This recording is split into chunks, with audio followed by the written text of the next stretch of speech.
Republican Jim Jordan trying to sway holdouts in bid for U.S. House Speaker role. Staunch Trump ally targets votes required to secure speakership in a ballot. Right-wing Congressman Jim Jordan is seeking to shore up support for his attempt to succeed Kevin McCarthy as U.S. House of Representatives Speaker, with plans to appear on the House floor early this week to try to sway Republican members of Congress who signaled in a secret ballot vote they will not support his bid. Mr. Jordan, a staunch ally of Donald Trump, claimed in a brief interview he believes he will get the votes required to secure the speakership in a ballot he wants to happen on Tuesday. "We think we're going to get the 217 votes needed," Mr. Jordan told Politico.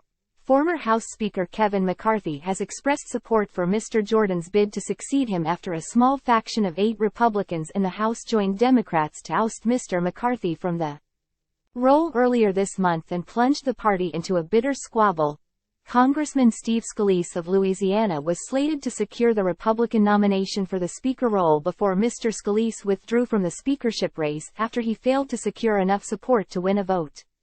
With Republicans holding a slim majority of 3 seats in the House, any group of Republican holdouts could cause any nominee to fail to secure the speakership.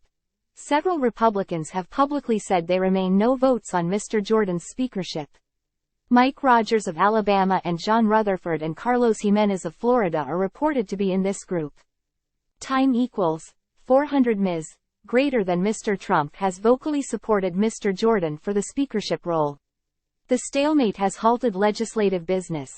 Supporters of Mr. Jordan have gone on social media encouraging followers to call Republican holdouts to demand they support Mr. Jordan's bid or face efforts to oust them in primaries. Time equals 400 Ms. Greater than Democrats have expressed concerns over Mr. Jordan's speakership bid, citing the congressman's role leading up to and in the wake of the January 6 attack on the U.S. Capitol in the wake of Donald Trump's election defeat.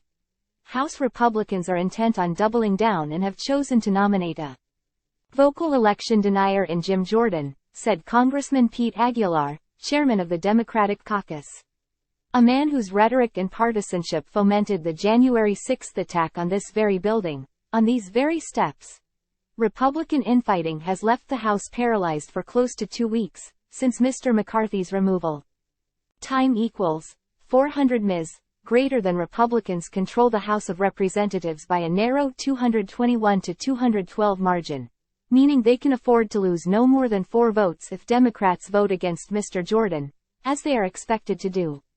Successive closed-door votes on Friday left Mr. Jordan with the backing of a majority of House Republicans, but still shy of the 217 votes he would need to be elected Speaker. Guardian, Reuters.